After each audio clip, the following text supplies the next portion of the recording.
Main cruise session of this year's World Travel Market, and I am delighted to say that we have a real treat in store for you this afternoon. In just a few minutes, I'm going to be joined on stage by one of the leading figures of today's cruise sector. He's never spoken before at World Travel Market, and so we're both honoured and very excited that Richard Fain, the Chairman and Chief Executive of Royal Caribbean Cruises, has agreed to spend the next hour with us sharing his thoughts. I remember sitting around a table with the WTM organisers a few months ago, and all of us were saying we really wanted to get Richard for this session, and we thought it was a pretty tall order, so we were absolutely delighted when he said he would come today. For who better to talk to us about the outlook for the global cruise industry and the opportunities and the challenges than the man at the helm of one of the largest cruise lines in the world? Royal Caribbean Cruises is a global cruise company operating 40 ships under the Celebrity Cruises, Royal Caribbean International, Pullmantur, Azamara Club Cruises and Croisière de France brands. But before I ask Richard to join me on stage, let's just take a very quick look at the empire over which he presides.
Yeah,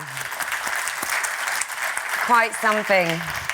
So Richard joined Royal Caribbean as a director in 1979 and he became the cruise line's chairman and chief executive in 1988.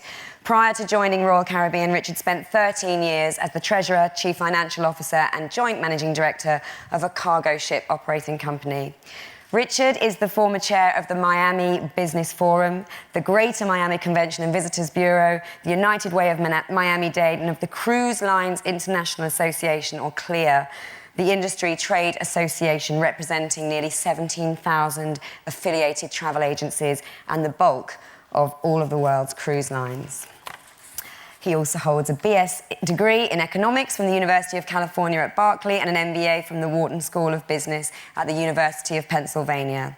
Richard and his wife, Colleen, have 4 children and 4, I'm told, gorgeous grandchildren, and they reside in Miami-Dade County, Florida. So, ladies and gentlemen, please welcome to the stage Mr. Richard Fain. That was so nice. Was that okay? Thank you very much.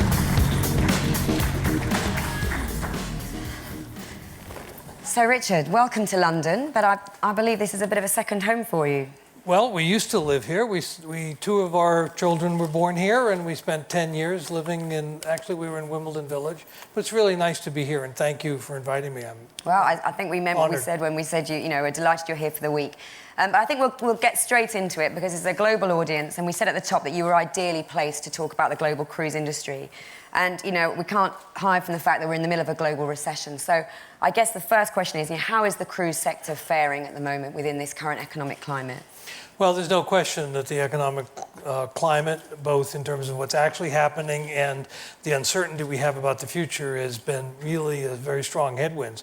I think the fact is that the industry has done remarkably well in this context because despite those headwinds, despite people's uncertainty and people's concern about their livelihood and their jobs, the industry continues to grow. We continue to fill our ships. We continue to raise our prices.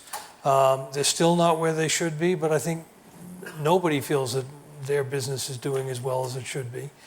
And I really think it's a testament to the strength of the industry that in spite of all this, people realize what great value it is. So would you say cruise is actually doing better than the rest of the holiday market because that's who you're competing with? Yeah, I think people think we're a big discretionary purchase and therefore we'll be the first thing people cut back on. But it isn't the case. People feel they've earned their vacation. They've worked hard for it all year, and so they really want to do it. And the travel agents help explain to them what all the values are. When people see what cruising is, it's a good value for the money. Actually, I have to admit today it's too good a value for the money. I'd like to fix that. I hope many of you will do that. But we're still holding up remarkably well, and so while we may not be recession-proof, we are apparently recession-resistant. Well, let's come back to pricing in a minute, but let's just again talk about the markets. Are there certain markets that are faring or maybe under more pressure than most, or are you seeing it sort of pretty consistent across the globe? Fortunately, we're doing reasonably well in all markets, but of course, these things always change. And there are some markets in one period of time that do better than others. This year, for example, the industry was particularly hit by all the actions basically in North Africa and along the Eastern Mediterranean. So that had been one of our strongest markets, and it suffered, but we repositioned ships, and now we're doing reasonably well, more in the Western Mediterranean, but even to some extent in the Eastern. South America has grown for us in a very dramatic way, as is Asia. We're making huge forays into Asia now with our second ship operating out of China, Voyager of the Seas, which is for us a huge investment. But I would say Europe as a whole is holding up in a way that it would shock you if you just read the newspapers over here. I mean, it is so depressing to read the newspapers anywhere. But it's still held up reasonably well. Obviously, the Caribbean has held up well. Alaska, we're having our best year ever. So some are doing better than others, but we're growing, and we're now at a point where we've reached a milestone at the end of this year. Next year will be a first year where a majority of our customers are coming from outside the United States. Wow. And has that been part of a strategy for you, or is that just a trend that that's just happened and you're following it? No, I think we announced this trend a few years ago. It's interesting how people latch on to icons, if you will, and symbols. We said this is what we're going to do. We've been aggressively building up offices in countries around the world. We've been aggressively deploying our fleet in Europe and South America and in Asia. But hitting that tipping point where 50%, more than 50% of our guests coming from outside the States, that's really attracted everybody's attention. But you don't do this overnight, and this is something we've been working on for 5 or 6 years. So obviously your main market has been America, and I understand what you're saying, but give us an idea of the next. I mean, the UK presumably was your second market. Is that still the same? Absolutely. The US is still our largest single market, and the penetration in the United States is still the best in the world. People know about cruising, they understand about cruising, they appreciate all that it offers. But Britain has come along, Britain and Ireland have come along extremely well, and this is, by a considerable measure, our second largest. I think it got to understand the benefits of cruising earlier, and cruising, as you and all your readers know, takes a while for people to understand what it offers, and you need that critical mass. You need people telling their neighbors, their coworkers what it's all about. Yeah. And the UK's got that, so we're almost as good at penetration here as we do in the United States, but it's growing faster than the US. And then we really start looking to Europe, and the continental Europe is a long way down, actually, in the growth pattern. And what are you doing in continental Europe to make sure that, I mean, it's an education thing, it sounds like. Is that the main way to get those numbers up?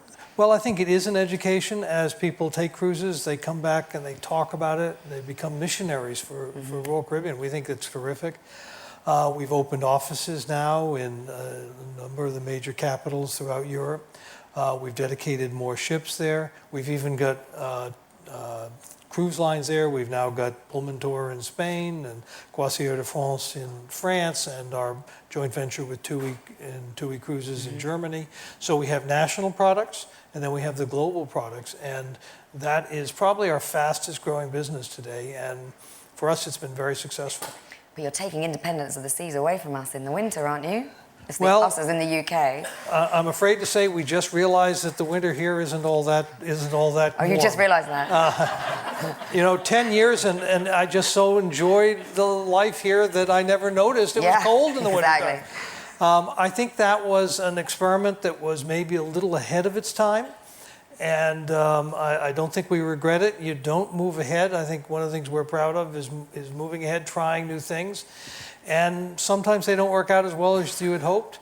Maybe it's because we're too early, maybe because it was a bad idea. In this case, I think we were just a little early. So you're going to let us have it back at some stage. Where are you going to put independence instead? Is that going into one of your markets that you're seeing some new growth from? Yes, we're basically, we look at the fleet as somewhat homogeneous, so we can shift it around. It's not just looking for the sun. And of course, one of the things, we can't do much about the sun. Everybody here complains about the weather, and we actually can't change that. But what we can do is we can go to the sun. And I think one of the nice things about being in the cruise industry is that we can shift around. One of the reasons that we are addressing South America so much is that they're contra-seasonal. So our winter, it's their summer. We'll go where the sun is, and that's been very successful for us too. So is that where you're going to put independence? We're going to operate her in the Caribbean for a while. Okay, all right. So you mentioned then some of the challenges with the kind of political upheaval that we've all been dealing with, and I remember reading somewhere that you said that was one of the biggest challenges to then educate people that it's not going to be necessarily your ships can go around it. So I mean that education side of things, not just about cruising, but sort of explaining that these issues or that even natural disasters can be avoided if you're on a cruise. Is that? One of the nice things is we can. People do ask about weather conditions. People do ask about political turmoil. And we can tweak our itineraries to circumvent those kinds of problems.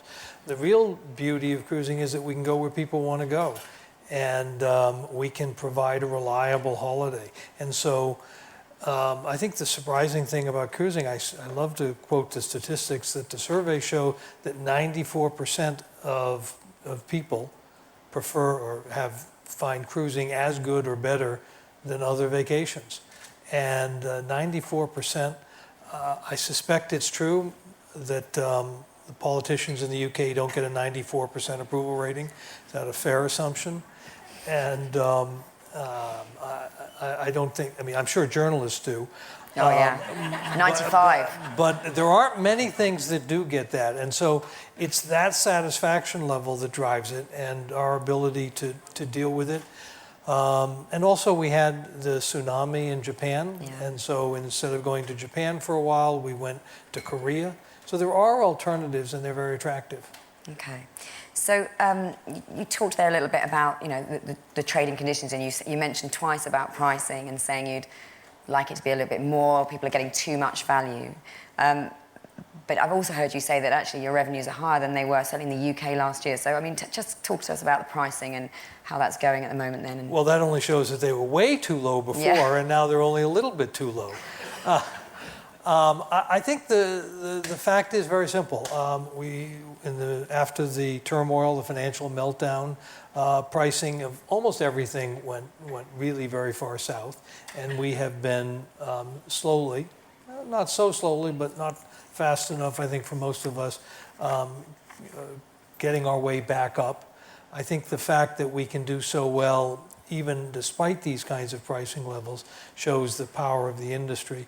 But I think the value proposition is so great, and when people begin to understand that, then our business grows at explosive levels. And I think we do need to do a better job of getting that message out of the value of cruising. I think people are studying cruising more, and that helps us because they realize there's still an awful lot of people out there that think that cruising is an expensive vacation and they can't afford it. And we really need to get them to understand better what it really costs. But everyone says this. How do you do it? Because, you know, if you did the comparison, I get it. You know, it is, if you add it all in, it's cheaper. But this is always the challenge for cruise lines. And how do they get that message across? Is it marketing, advertising? Is it agents? Well, I think it's all of the above. I've often said that cruising is sold, it's not bought. And most people don't understand it. And most people want validation even if they have some intellectual understanding. Mm-hmm. You really need to hear it from somebody who can relate to it. I think oftentimes that is a coworker, that is a neighbor. But one of the biggest drivers has always been the travel agent community. And they are the people that people go to for advice. That's really what they're selling. They're selling their knowledge. And so it's one of the reasons why we spend a lot of time trying to educate them, I've just come back from an inaugural of the Celebrity Silhouette in New York. Mm-hmm. And what we really hope is happening is people are asking them, and the travel agents are explaining all that cruising offers, and overcoming those old myths about cruising. Advertising is important, and we do advertise. We spend unconscionable amounts on advertising. I definitely wouldn't understand. And it is important. You do have to have that background. But I think people really want to hear it face to face from somebody who obviously knows what they're talking about. Okay. All right. We'll come back to that in a minute. I just wanted to ask you, just going back on the trading thing. Of course, I think you were at the opening ceremony yesterday. I'm sure many of you were. And we were talking, there's a lot of talk about the Olympics coming up.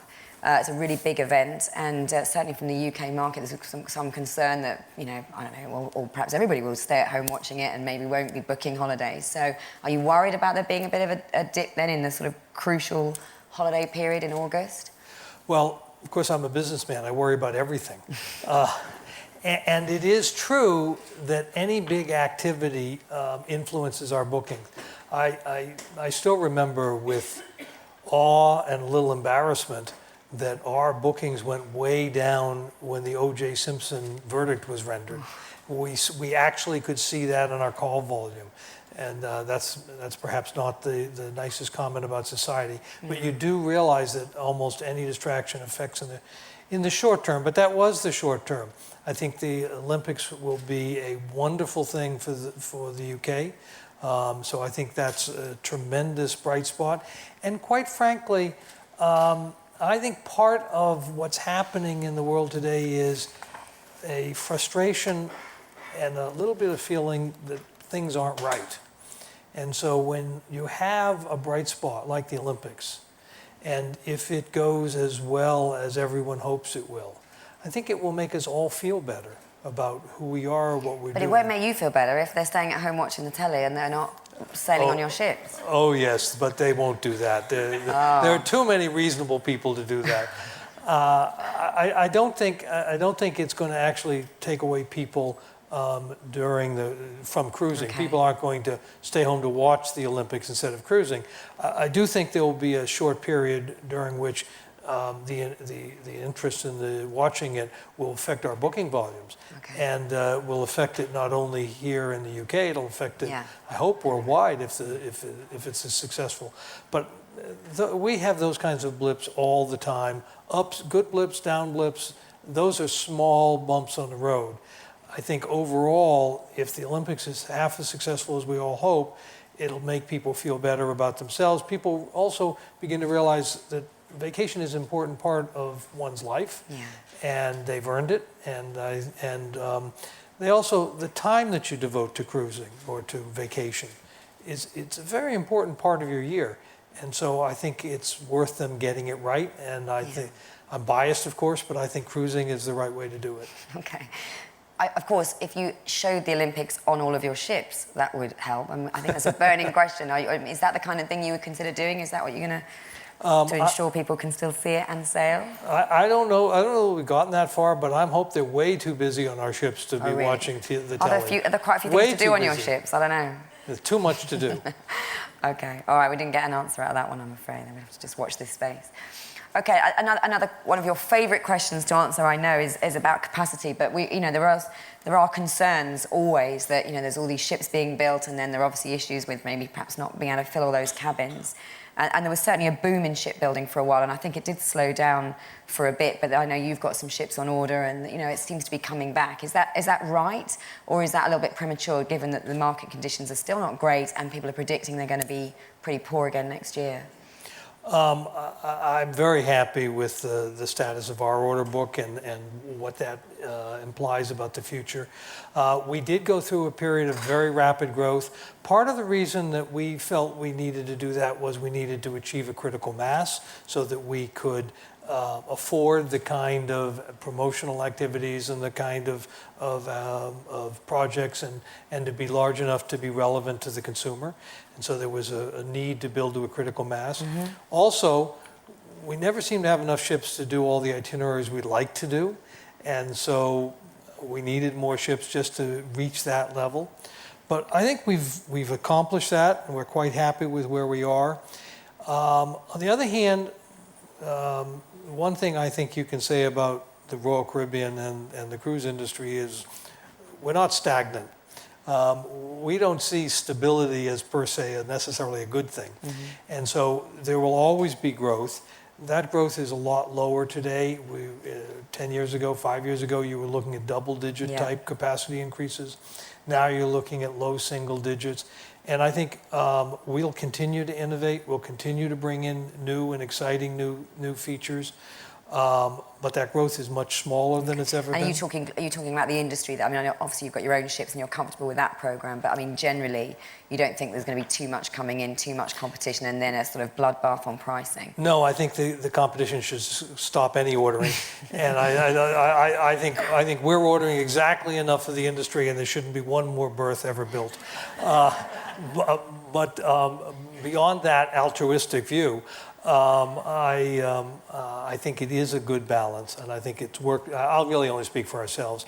But I think as it happens, the whole industry seems to be moving to a position of slower, more moderate growth.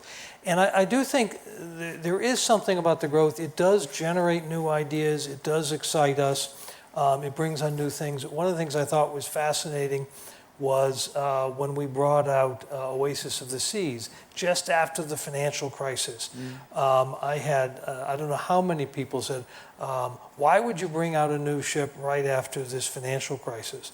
And of course, I said, well, for some reason, I didn't anticipate this 5 years ago when we ordered the ship. I guess that was short-sighted of us.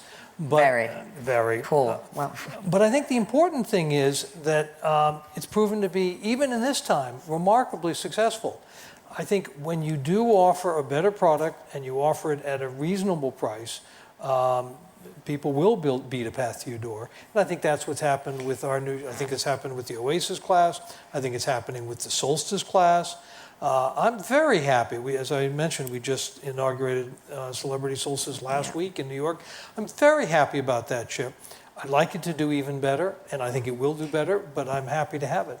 So are you saying that the slowdown in shipbuilding then is reflective of the demand in the industry, or it's nothing to do with the economic climate because actually you order them 5 years in advance, so it's not that you're being cautious because of the current trading conditions, you're just responding to demand in the cruise industry general in the world? Yeah, I mean, I can't speak for others' decision making, but our own decision making is we're looking very long term. The decisions we make are 3, 4, 5, 6 years out into the future, and no reasonable businessman predicates his or her decisions on those kinds of economic changes. Although I will admit, this lousy economy seems to be lasting more than the usual cycle. But even so, no cycle lasts that kind of length. So this is more of a long-term view. Yeah. And it also, in our case, gives us a chance to sort of look back and say, we've learned so much with these new ships. The Oasis, the Solstice class ships, we've learned so much from that. We can take some of those learnings and apply them to some of our older ships, and that's quite successful. So we've also got on a fairly major capital program, close to $600 million US, to take some of those ideas and retrofit them on the older ships. So it's not as though we're standing still. Yeah, and you say the lousy economy is dragging on. It'd be interesting, I think, for people to hear what your view is on when you think, if you think it is going to last into next year, 2013. I mean, I know are you an economist? Yes, I mean, come on, you can give us your view on how long you think we're going to. Well, my undergraduate degree was in economics, and by the way, that's Berkeley, not Barclay, in the United States. Berkeley. Yeah, it doesn't sound as nice, but I still enjoyed it. And I will still admit that the degree was technically in economics, but Berkeley in the 60s was an exciting time. So I don't feel qualified to comment on that. And I think that if there is anybody who would actually call themselves an economist at this point, they would be embarrassed to try and answer that question. I would hope they would be. Okay. Well, I read you said somewhere that operating in these current conditions is just a little bit more complicated. I mean, you seem fairly optimistic about you're going to do okay, and you just posted some really good third quarter results as well. So you're obviously finding it all right to manage through this. Yes, I mean, I really think the fundamental strength of the business, there'll be up and downs, and I am terribly disappointed at the kind of level that we're at today. We should be orders of magnitude better. But the economy... Sorry, in what respect? In terms of your profits? Or? In terms of our revenues and our profits. Okay. And we will be. I mean, I think part of it is if we do this well in the bad times, that speaks very highly of how things will be in more normal times. I'm not even going to think about good times. I'm asking you, when are these good, when are we going to see these magnitude profits? When do you think that's going to be? 2013, beyond? In February of one of these years. All right, we're not going to join on that. Let's go back to capacity and the sort of potential of the sector, because I understand there's actually more hotel beds in Las Vegas than there are actually cruise ship berths in the entire world. So, I mean, that puts it into a bit of perspective. And so, when we talk about new ships coming online, there's still huge potential for growth, isn't there? And what you touched on there, and we'll perhaps come on to it a bit more, these emerging markets, that's, I guess, where you got your confidence that you're going to have more and more demand. In the United States, fewer than 20% of the people have ever taken a cruise. Here in the UK, which is one of the most knowledgeable markets about cruising, still less than 15% of Brits have ever taken a cruise. And on the continent, it's infinitesimal. And let's not talk about South America or Asia. So the opportunities are tremendous. We just have to get that message across. And yes, I am very positive. The long-term perspective is outstanding. You have an industry that's growing rapidly into new markets and with relatively little new capacity coming on. That is going to drive continued success for our industry and, of course, the best company in it, the one I happen to work for. How convenient. Okay, so you talked about your investment in China, and you said you were putting Voyager out there, and just give us an idea of exactly what you're doing in China. And also, I guess, we talk about the BRICS countries as well, the nations in other contexts. Is that the sort of areas, India, Japan, Brazil, are they all the countries that you're really looking at? Well, one of the problems is when I first got into this business, the question was we had 4 ships, and would there be enough opportunity, enough itineraries to keep a fifth one busy. And we still have that same question. We don't have enough ships to meet all the itineraries we would like. We're concentrating very much on China. We have grown there amazingly quickly, albeit... Can you give us numbers? I mean, sure. Just to give us an idea of how... 3 or so years ago, we started to go out there with the Legend of the Seas, and we made 6 voyages out of Shanghai, 6. Yeah. And we just thought we'd see how people would react to it, whether the Chinese would culturally like this experience. And the answer was it was terrific. There was a great deal of interest in it and demand for it. So right now we're operating the Legend. We dedicated it to China. And as you know, earlier this year, we announced that starting in May, the Voyager of the Seas, one of our biggest, sexiest, largest ship, will be operating out of China. And that's a huge commitment. I'm the first to admit it's not a profitable one today. It's a difficult market, but we think it's moving very quickly, and we think it will emerge further. And do you have to change, refit your ships or do different entertainment? Do the Chinese people expect something different, or do they just embrace what you've got on the rest of your ships? No, you really have to cater it to the clientele. We may not have to put tea kettles in every cabin, but we certainly have to, and we chill the beer. We do chill the beer, but we adjust the food offering, we adjust the entertainment, we make sure there are Chinese-speaking crew on board. So you do have to cater to who your customers are. They still like the fact that they're on this well-respected Western brand, but we want to make sure that it's something that's in their comfort zone. Yeah. Now, with respect to the other BRIC countries that you mentioned, Brazil is also a wonderful opportunity for us, one that's been growing very quickly, and as I mentioned, the contra-seasonality is really quite helpful. India is a great potential market, but again, we have so many wonderful potential markets, we just can't service them all. And so while we are doing some selling in India, we have not been in a position to make the kind of investment that would really ramp that up very quickly. Okay, but we like to see that. That would be one on your radar at some stage. Yes, I'm not sure whether it's, I wouldn't call it my short-range radar. Like a ship, we have a lot of different radar sets, and that's probably in one of the more long-range models. Yeah, okay. So you've alluded a couple of times now to how you don't have enough ships to service all the destinations. I think it's a great opportunity now to move on to talk about the areas around the globe in which you sail. So, are there some areas that are becoming a bit tired and people want new things, or are you managing to open up new areas, or is that a bit tricky for you with your massive ships? Well, you've got some smaller ones too, but... well, we have ships from 96 berths to 5,600. And I think you know that we're not a big believer in one size fits all. I think we have a variety of ships for a variety of different people, a variety of different cultures, a variety of different choices of itineraries and of language and of everything else. And we'll continue to grow that. There are people who have said, I've seen enough of that, but it's very interesting. First of all, we're still expanding the market, so we can't really worry too much about people saying, I've been there too often. This year we will be taking about 1.5 million first-time cruisers. People I feel sorry for who have never in their lives taken a cruise. And we're exposing them to it. They'll never be the same. You hope. I hope. And I feel confident. But we do offer, the Caribbean is still a wonderful destination, wonderful places to go, wonderful year-round climate, etc.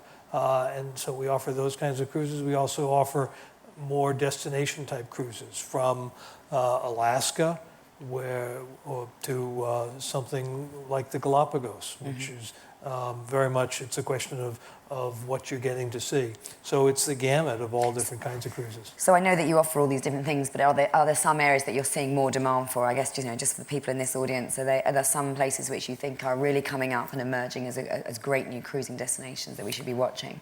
Well, I hate to say, if you'd asked me that a little over a year ago, I would have said the Eastern Mediterranean is just exploding. Oh. Unfortunately, it turns out that I meant that literally. Literally. Yeah.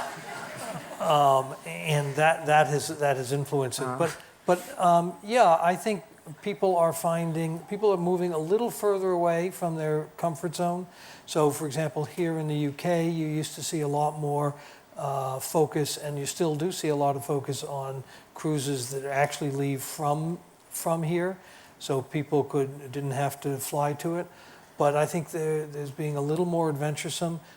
British people seem to want to experience a British environment, more catered to them, but maybe a little further afield. And so we are seeing a lot more of them cruising in the Mediterranean, and growing so in places like the Caribbean and the Mediterranean. Wow.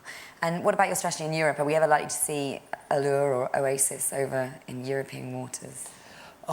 Interesting question. I think one of the biggest surprises to me was when we built Voyager of the Seas. I believed she would be one of only one or two ships that we would build of that size and scale, and that they would never leave the Caribbean. Oh. And instead, we moved on to the Freedom class.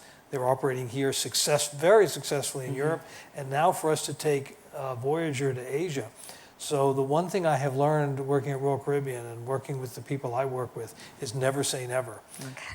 But no plans. I think people would like to see one of them over here. We have no plans. No plans at the minute. Okay. What about the pressure on certain destinations? There's new legislation coming in around Alaska. I mean, that must put sort of limitation on some of the things you might want to do. Is that something, obviously some consideration for you? I think in most of the destinations we are very supportive of the efforts to make sure that the destination is preserved for the benefit of all and for benefit of future generations. You mentioned my 4 gorgeous grandchildren, and you were quite right. They are all, I modestly say, I just have to be truthful with you. They are all gorgeous. And, I think for us to go in places like the Galapagos, we think we have a very good working relationship with the government to make sure that my grandchildren will be able to enjoy it as much as I did. Alaska, et cetera. I think the partnership to make sure that our tourism is not only good for the economy, and I am quite proud actually of the economic impact that we make there, but it's also good for sustainability. Yeah. And that requires some effort on our part. That requires effort on the local destinations part. Unfortunately, I think we've got some good efforts going in that respect. Well, I think it'd be interesting to hear what you do there, because there is quite a lot of criticism that some cruise lines just steam in. They own half the shops in the immediate area, so actually the tourist pound doesn't ever really get to the economy of the country or the island that you're visiting.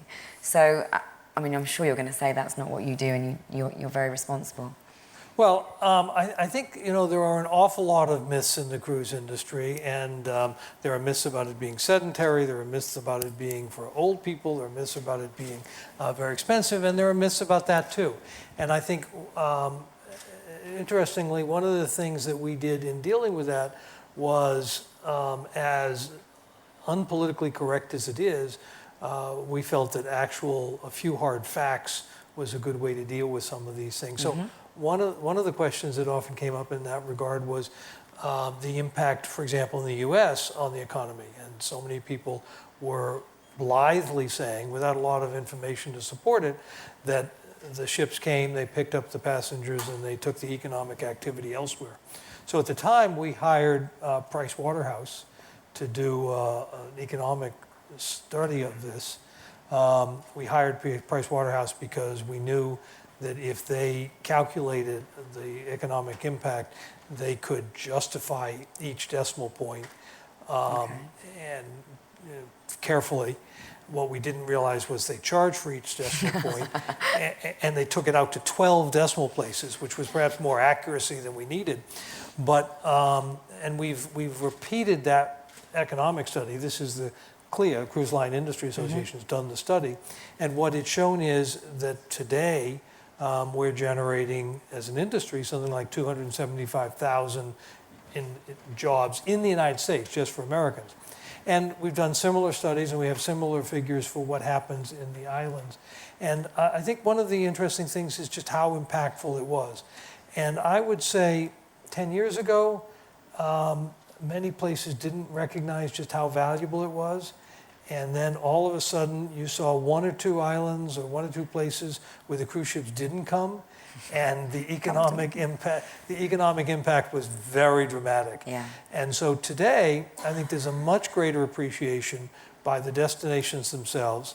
And not only do they realize the economic value that we add, but I think we've done a better job of working with them to make sure that the tourism that we bring is sustainable, is beneficial for all of us. Yeah, brilliant. And do destinations, you know, flipping it around, I mean, you're obviously then doing a lot for the destinations. Do they do enough to attract you and to, you know, to help you operate your cruises into great excursions, etc.? Do you think they're giving enough to you? Well, actually, I think my answer to that's going to be a little bit like the same thing we have with the relationship with the travel agent. It's a constant, ongoing dialogue. We're both in it to come up with solutions that are the best for both of us. Okay. If the destination isn't benefiting from this, we're not going to be successful. If we're not benefiting from it, the destination's not going to be successful. Okay. So while I always want more, and I would always like better on any subject, I mean, part of our mantra at Royal Caribbean is continuous improvement. And so I'm never going to, there are people who say I'm not satisfied. I won't be satisfied. I think this is something you can't, it's a journey. But I think we have a very good working arrangement, and we have good communications, good dialogue, and I think that's the most important thing, and that's successful. Okay. I'm conscious of time, and there's lots of things we want to ask, but let's just, you brought up travel agents again then. There's a number of them in the audience here. So they're really important to your business. You've made that very clear. And you also have said recently that you know, your policy on paying them is going to stay the same in terms of the remuneration that they earn for selling your cruises, even though there are other cruise lines out there that have made changes to their commission structures. And everybody's looking at you to see if you're going to react to what your competitors are doing. But are you sticking with what you've previously said, that you're not going to move on that? Well, I hope I didn't say we're never going to move on that. No, you didn't say never. That was a very interesting point. You said you're looking at it all the time, but currently, because particularly in light of the current trading conditions, which you felt agents were obviously, you know, feeling as well as everybody else, you didn't think it was the right time to look at any change. Well, I think we are very conscious of the fact that this is very difficult times for the travel agent community as well as us, and that has a big bearing on our thought process. We also think that this is something that needs to be done carefully so that it's done in the way that's most helpful for us and for the travel agent community. I think we do respect the thought process and what led some others to look at it a little differently. And we also would like to make sure that we are maintaining the integrity of our product and our pricing model, and that we're rewarding those who are working to the benefit of the industry and not for short-term benefits. So we do think that the idea of trying to find keep evolving the model is a good thing. So I'm not only telling you it's not never, but it's something we really do think about, and we really do think that some kind of evolution is important, but we will be methodical, and we will work with the travel agents to come up with a model that really works for everybody. Okay, so evolving the model will not mean a cut in commission. We don't have one in mind right now. Okay, all right. Great. Now, I want you to have an opportunity to talk about your brands and what you're doing, because you've got some exciting things happening. We've got Project Sunshine for Royal Caribbean. Is there any update on that? You heard that? Let me tell you about that. No. So is there any update for people here? I mean, obviously, you know, there's I think, quite a pressure on you guys because you've been so innovative and, you know, coming out with some really exciting features on ships. So are we going to see something even more outrageous on the next class? I love that pressure. Do you? I revel in it, and I feel confident that our people will rise to that challenge. It is part of our culture, continuous improvement, innovation. Our people. Yes, but you're not giving anything away, Richard. I'm not going to give anything away. Give us a taste of what would you like to see? We have such wonderful things to talk about in the existing ships. Why would we spend time talking about something that's not going to come out for 2 or 3 years? So we'll keep our cards close to our chest. I'm sorry, but I can promise you, you won't be disappointed, and I look forward to showing you personally. Thank you. How involved do you get? You talked there about your people are tasked with doing that, but I understand that you actually get quite involved in the design, and I watched you on the Flow Rider as well once, falling off, I have to say. But thank you for that. So yeah, if only we've got a clip of it here actually. No, I'm just joking. But you do get really involved, don't you? You're not just a guy that sits in an office. I mean, you get really involved in what happens on your ships and the design and the exciting things that happen. Well, I think one of the wonderful things, I have the best job in the world. I mean, no, I have the best job in the world. You may have a good job. I'm not going to argue that, but you're really off base if you think you're coming anywhere close. We had this argument yesterday, and he said the key differentiator was that I didn't have any big boys' toys. Like, I didn't have any ships, and then I thought I'd lost because I don't have anything like that. But I think part of what makes it so wonderful is that I work with people who are so passionate, who love what they do. We all love what we do, and I believe that's essential to be successful. And they all work hard to come up with newer, better, constant improvement in everywhere, whether that is the latest gee whiz of amenity, whether that is safety, whether that is environment, whether that is crew welfare. We're always looking to improve what we do. And yes, I enjoy working with those people, and I'm proud to say that I get to participate in the process as well. Okay, and will there be a new ship? And yes, I do the Flow Rider. What, you can actually stand up now? Well, I didn't say that. I said I do the Flow Rider, and there is a photograph of me standing up, which shows that I was able to do so for at least 1/500th of a second. I've been on that simulator too. Joe's brought that. It's not real. You can just stand on the Flow Rider and have a photo taken, but you're not really in it. Is there going to be a new ship for Azamara, a new build for Azamara? There's a lot of talk about that you may have a new ship there. The one other thing that we have been religious about is not talking about things that might happen in the future. New builds for Azamara or Celebrity or Royal, we just don't talk about it until we have a firm order and a firm deal. Fair enough. All right, look, I'm struggling to get him to say anything else at the minute now, so I think we've got a few minutes to open it up to the audience. There's some people with microphones, I think. So a question in the front here. If you've got a question for Richard, put your hand up and I'll try and come to you. Yeah, Malcolm Ginsberg, Jewish News.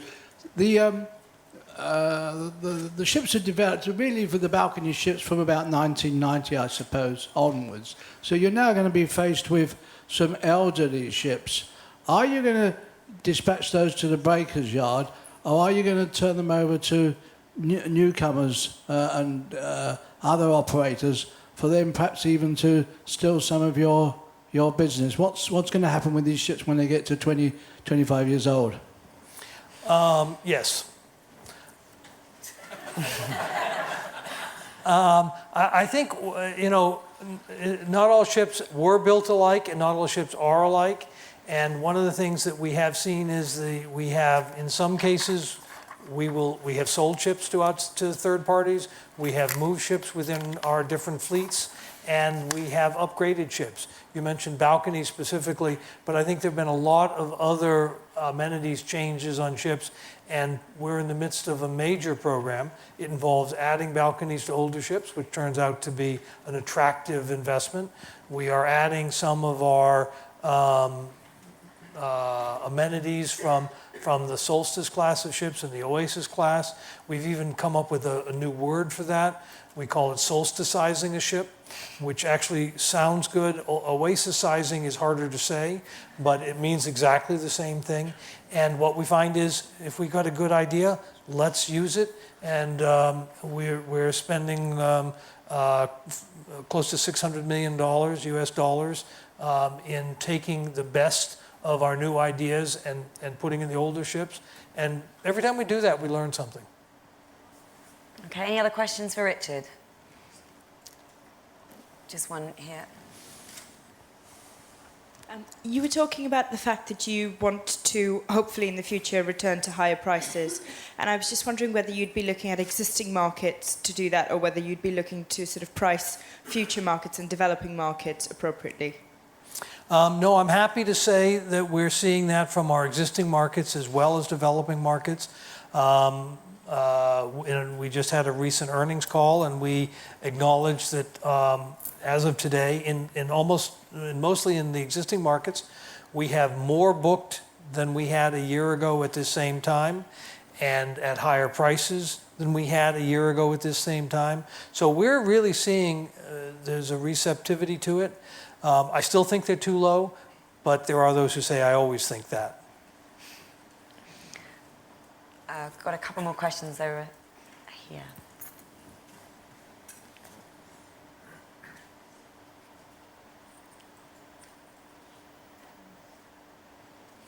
You called your customers missionaries. How do you empower them to talk about their experiences? Fortunately, they do it without much prompting from us, but we do things to try and make it easier for them to get the word out, because they really do proselytize on our behalf. Somebody who's taken one of our cruises comes back, talks about it, presses others. We have one program we have which is turning out to be quite successful, are video postcards that you can do. You can go on the ships and do a video postcard and send it back. And some people send me copies of theirs, and I got to tell you, sometimes I show them to our ad agency and say, why can't you be so creative?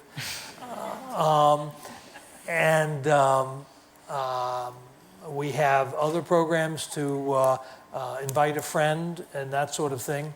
And in fact, what most people do is actually, when they get somebody they really like or really love, they say, come with us. We'll go 2 families, 3 couples, whatever. And one of them will be a newbie and learn from the event. So that's a big program for us.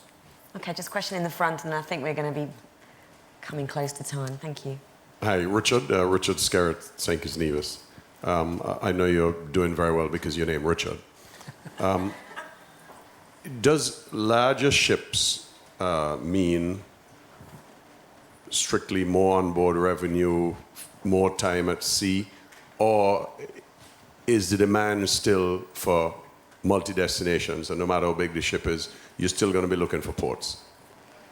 The itinerary in the ports is still, by a considerable measure, the single most important factor in most people's determination.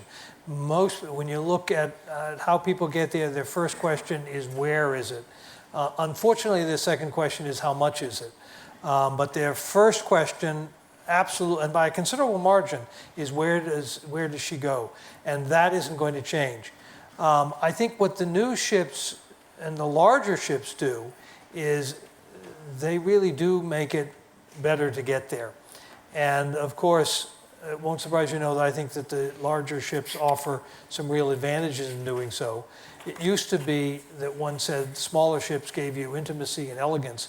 But what we've been successful in doing, and everybody has to do what works for them, but what works for us is we build a larger vessel, and instead of just saying, great, that gives us greater economy of scale, we take some of that economy of scale and we reinvest it in the ship so that we offer more activities, more amenities, a higher quality of architecture, more art.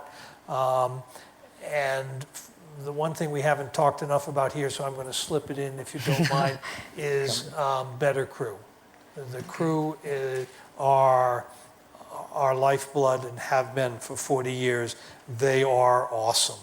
But we take the economy of scale that we get from building a larger ship, we reinvest it in making it a better product, and the result has been that contrary to the old myths, and we've talked about old myths on a couple occasions, contrary to the old myths, the larger ships are actually earning premiums over the smaller ships, and it's because there is plenty to do, there's plenty of private spaces, so you can get all the intimacy of a smaller ship, but if you want, if you take Oasis of the Seas, you have 26 choices for dinner.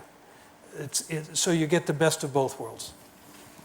Okay. All right. Well, we're running short of time, but just before you go, I think one of the things that has been really revolutionary and exciting that you guys have done is your partnerships that you've been creating with a number of companies. Just tell us a little bit about the DreamWorks one particularly, which has been very exciting. Well, partnerships has been great for us in a number of categories. And you've seen it in our retail shops, you've seen it in things like Johnny Rockets and Starbucks. But more recently, we've done a deal with DreamWorks where we have the DreamWorks characters on board. Everybody loves the DreamWorks characters. We show the 3D movies. We have a phenomenal 3D projection set up on board. And the DreamWorks people came to vet it. And damn, they were difficult to work with. But the result was... It was worth it. It was worth it. The quality is superb. And it turns out that not just the children love these characters. The adults love them. We have them in our parades. We do special events with them. One of our ice skating shows is How to Train Your Dragon, which I think is great. But the partnership has been a real success. And I hope they like. I think they like it too. Okay. Well, I think we can maybe see if adults like the DreamWorks partners, can't we today? We can indeed. Okay. Do we have a special treat here? Okay. Come on, y'all! Dance of faith. Now I'm a believer. Not afraid. I'm in love. I'm a believer. I can believe if I try. Oh no. Dance of faith. Now I'm a believer. Oh, I can have a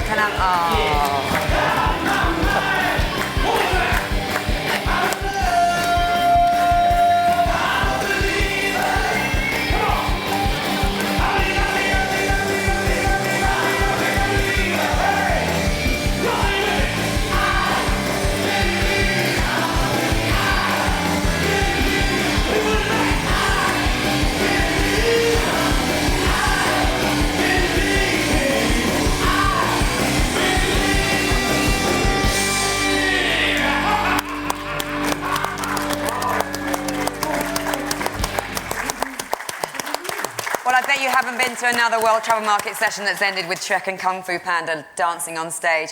But it just remains for me to say a huge thank you to Richard Fain for his time this afternoon. I hope you agree it's been a wonderful session. Thank you, Richard. It was really good of you.